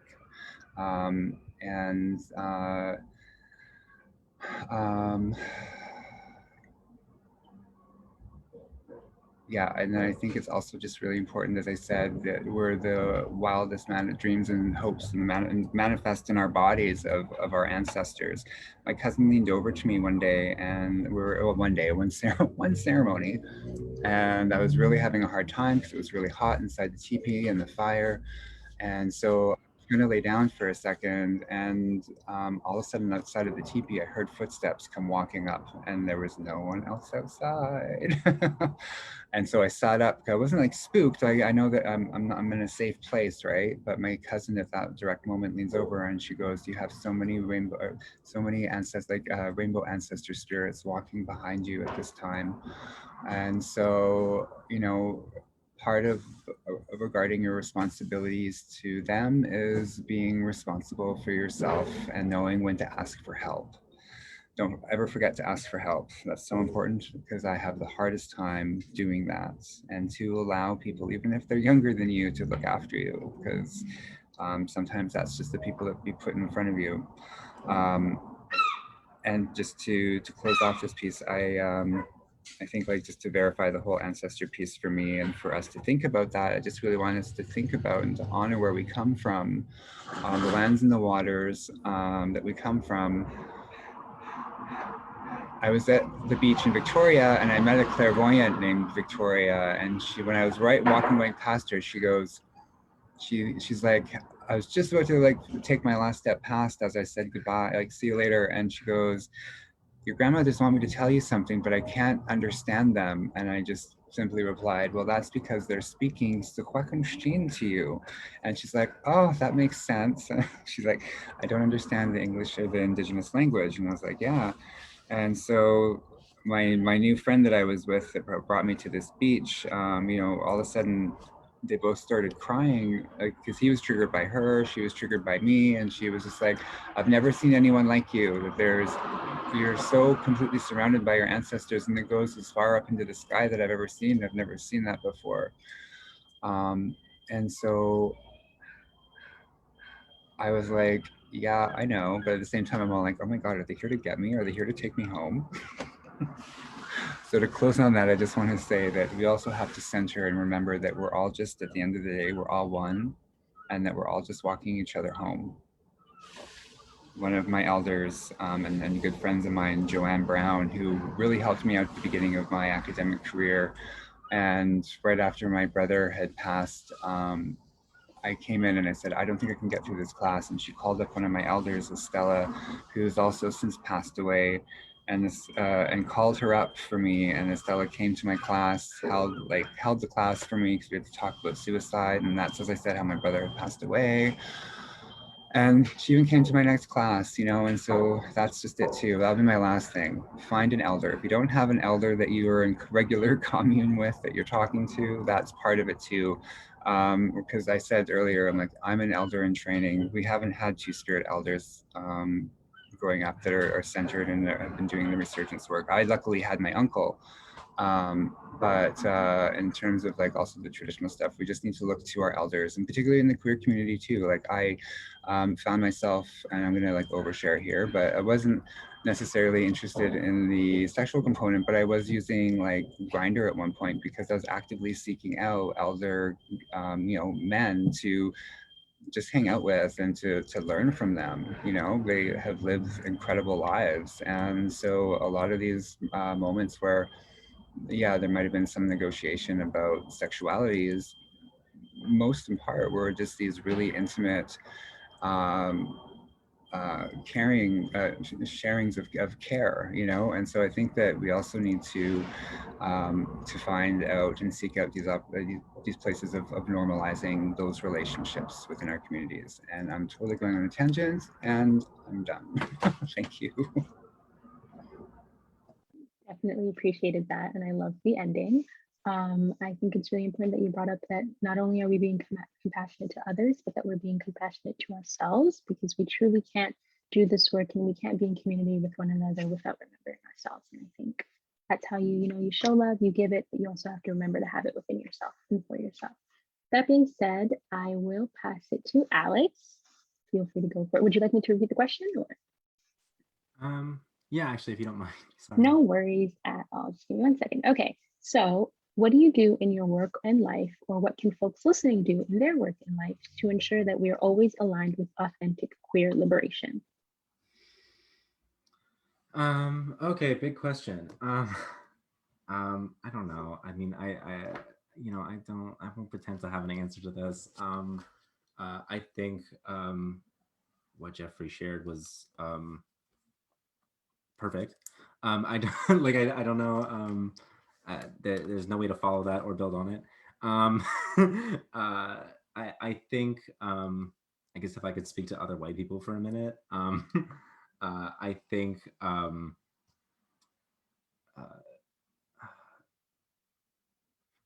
it's one thing to sort of say that, pride is a protest, blah, blah. You're not really queer if you aren't like anti-racist or whatever. It's another thing to actually do that. And I think that's like not something that just happens. It's like an ongoing process, particularly of just like being in community and relation with people. And I think that to talk about queer liberation as like a meaningful thing also involves like actively creating the kind of communities that you want to see in the future. And that means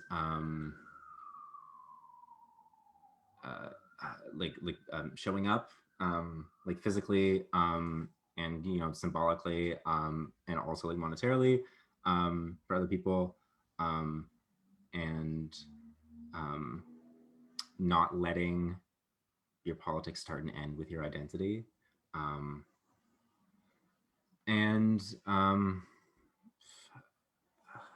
Don't buy Sabra hummus. Like I always try to end with like some sort of something like actually like something like less abstract. But I really do, I'm so like annoying and repetitive when it comes to BDS because I think it works. And I think short of joining an armed resistance, like the best thing that we can do in our international community is to directly listen to the demands of colonized people in struggle, whether that's here on occupied Turtle Island or in occupied Palestine, and follow those recommendations as best we can, and actually bring them up in like be annoying, like what I'm doing, like actually like do it, like make it a conversation topic, do it in class, you'll get into fights, especially, but it's a good idea. And I'm still speaking to white people here, where it's like, because I think we have a little bit of cushioning, and we should use it. Just because it's like other people's careers can get ruined. We have a little bit more space. Like this is actually like a potentially valuable thing to do, and consider. This is something that a mentor of mine communicated to me, a comrade of mine communicated to me. I know I'm out of time, which is that you're part of a long tradition of struggle, and think about it that way, and also participate in it that way. Don't move urgently and recklessly.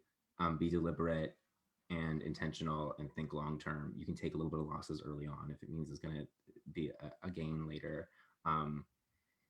Yeah, I organize. Thank you. I like that ending, organize.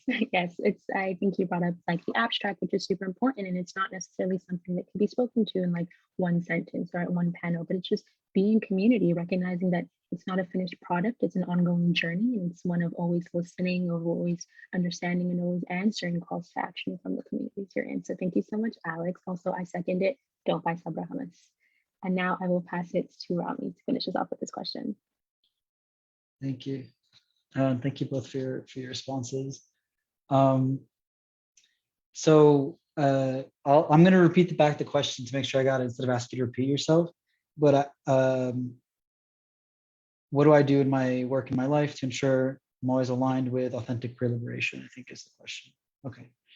I think a couple things like that just stick out to me. Number one, like I'm a little allergic to the term authentic. I feel like authenticity, it can be like, what do I want to communicate? I think that like there's probably more than one way to do things, and I'll share some things that I try to focus on, but I'm sure that, I mean, like we just heard, like there are so many great things that folks shared that I think are really helpful to consider.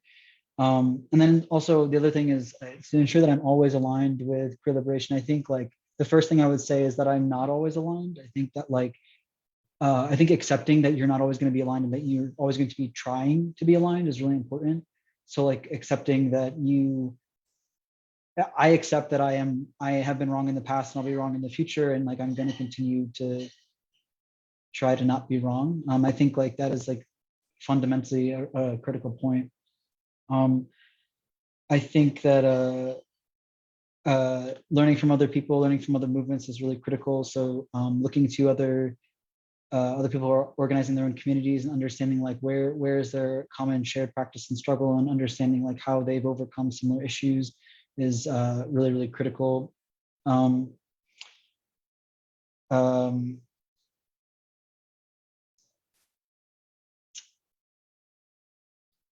I think what Jeffrey said earlier, Google it is a good one. So like always looking to learn more, again, accepting that you have been wrong and you will be wrong, and you need to continue to push yourself to learn, I think is really critical. Understanding that queerness and queer liberation is actively questioning when you are judging yourself and others, stopping yourself and understanding what policing looks like, whether it's state-sponsored or community policing, and questioning that. Again, whether you're doing it to other people or yourself is really critical. And I think like the path, in my opinion, the path toward liberation is pushing back on that for yourself, because that, I believe, translates to how you approach others as well.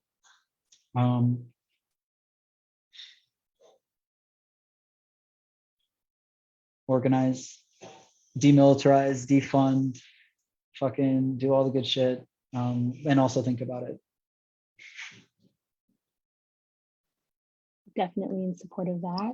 I really, really like how you brought up that it is a constant journey. We know we've all been wrong in the past, we'll continue to be wrong, and it's in the growing and in the learning and in the being in community, doing the work, reading, as Alex mentioned earlier, that's how we grow and that's how we move. So I believe this is bringing us closer to the end of our panel, recognizing we didn't necessarily have much time to go through audience Q&A, but I hope that their answers in the moderated Q&A kind of spoke to some of those questions. I will pass it back to the speakers to say last final words and also to plug their work and their socials. We'd love to keep up with you folks. You've been amazing. So I'll start with Jeffrey to do that.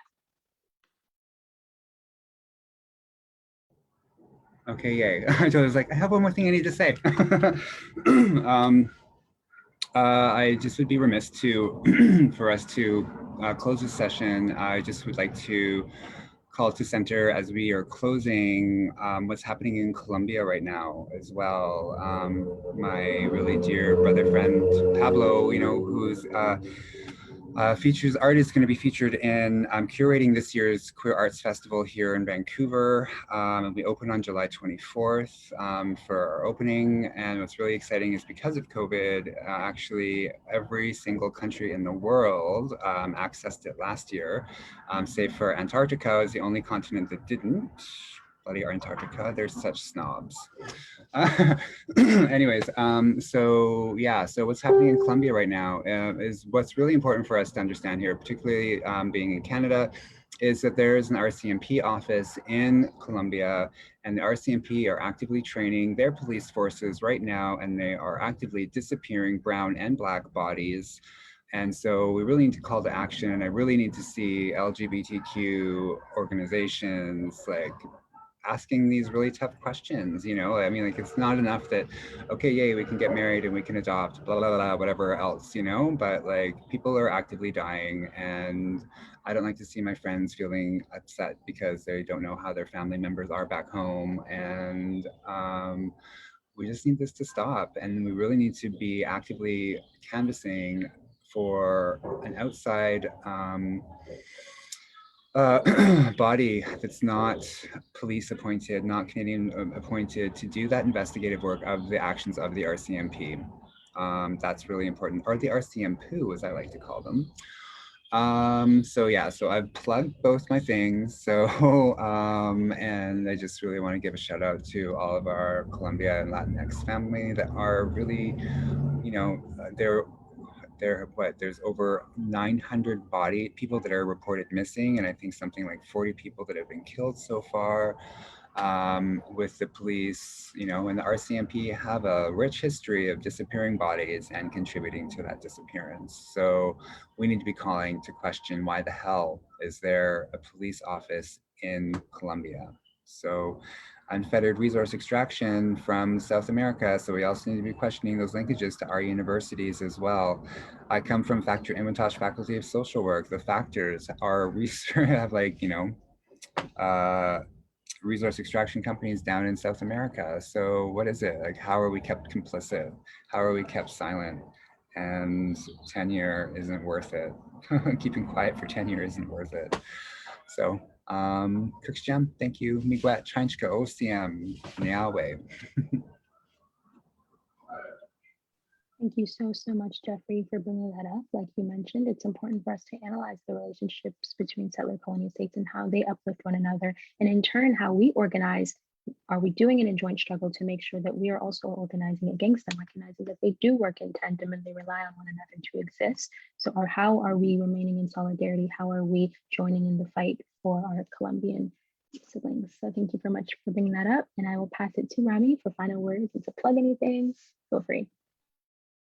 Thank you so much. First and foremost, thank you so much for having me, and thank you both, Alex and Jeffrey, for your words today. I definitely was able to learn from both of you, and I appreciate your time. A quick plug, let me think. Oh yeah, okay, so definitely, if you are on the socials, please follow Klaus. We actually just published a resource this morning, talking through, it's called, what do we call it?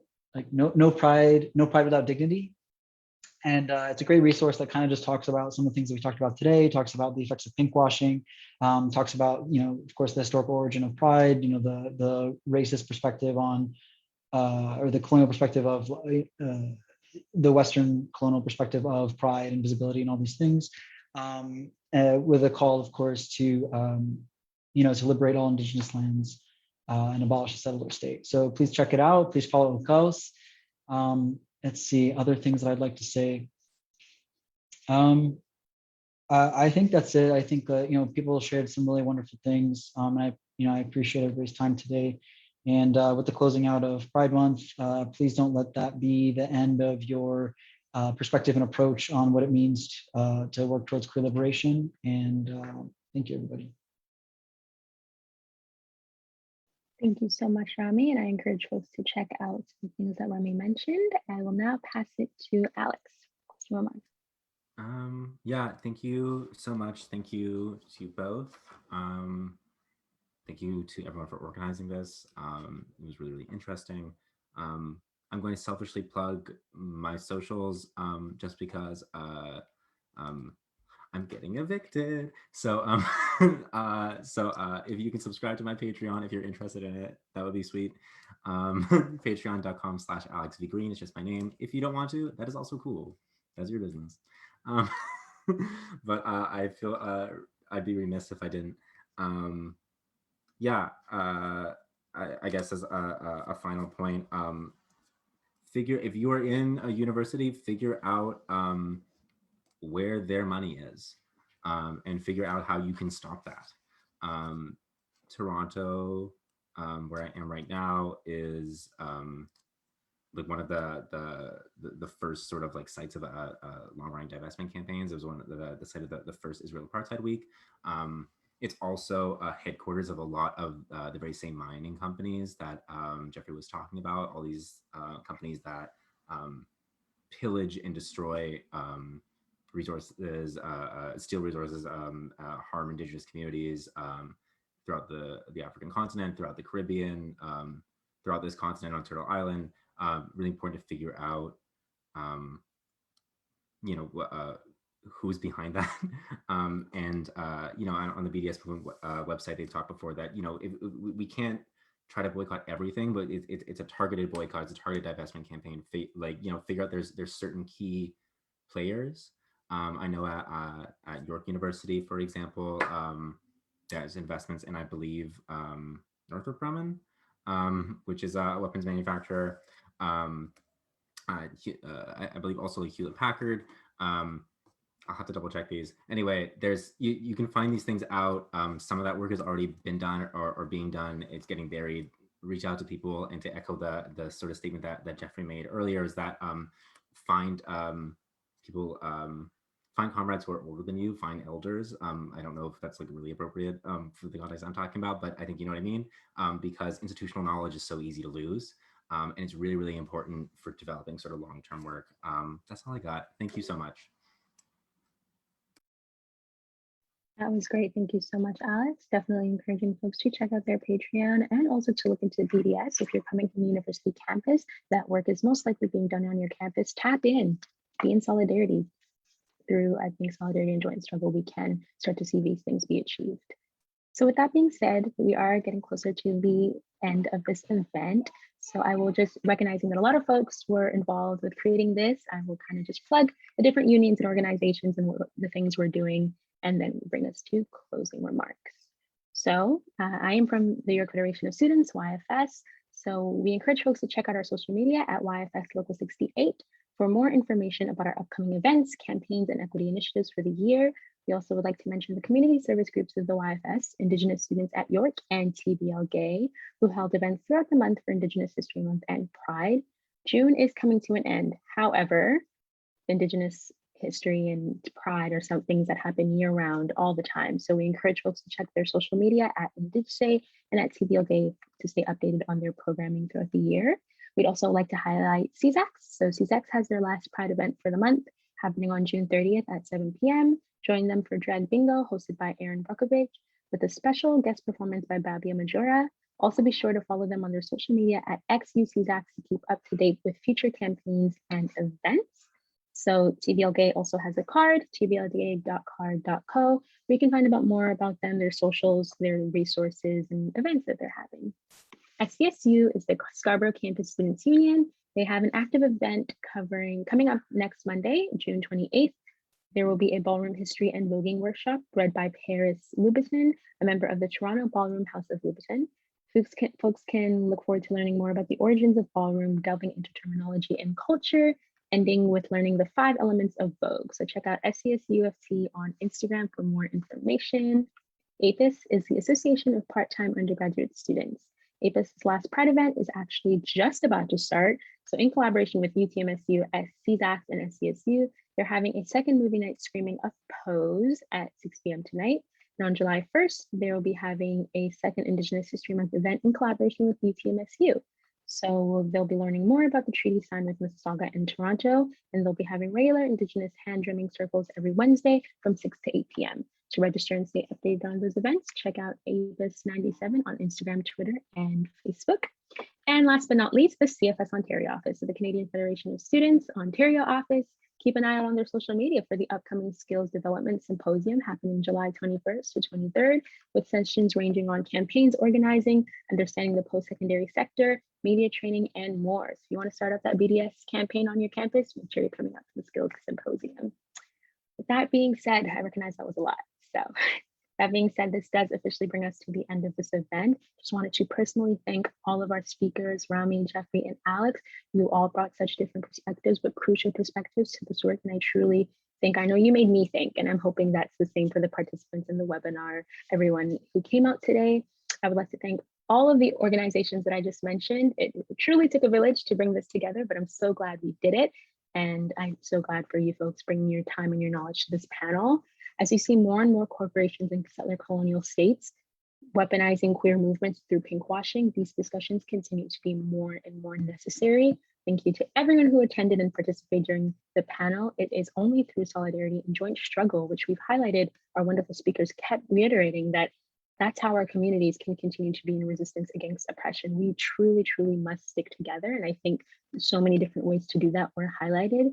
With that being said, I would really like to reiterate what our speakers were saying surrounding making sure that we are answering calls to action from Indigenous communities, whether that be here on so-called Canada, Turtle Island, in Palestine, in Colombia, in South Africa. As for those of us who are settlers, are we really, really remaining in solidarity and joint struggle, recognizing that colonialism affects all of us, imperialism affects all of us, pinkwashing and capitalism affects all of our communities, though it may look different for every single one of us. These are all things that intersect with our various identities. And it's very, very, very, very important that we are, remaining not only in solidarity, but truly listening and understanding and answering the calls from Indigenous communities in the ways that they need support. And I think I would just like to mention what Jeffrey said about remaining, you know, in relationship to the land. And that was a question posed, and I encourage folks to reflect on it. I know I will. How are we waking up every day and remaining in relation to the land and to the caretakers of this land, and making sure that we understand that Indigenous communities are still being affected by settler colonialism and genocide. Recognizing that Canada, so-called Canada Day is coming up, there has been historical and continuous calls to action asking folks not to celebrate so-called Canada Day. There is nothing to celebrate about settler colonial state. All it does is further harmful narratives and propaganda from the state to ignore Indigenous history and to kind of obscure the harm that Indigenous communities are facing. So that being said, I encourage folks stay updated, do the Googling, as you've learned, do the Googling, do the reading, you know, make sure that our work is extending past the month of June. This brings us to an end. I'm really, really excited. I hope folks have a wonderful, wonderful night. And thank you to all of our speakers and attendees. Thanks, everybody.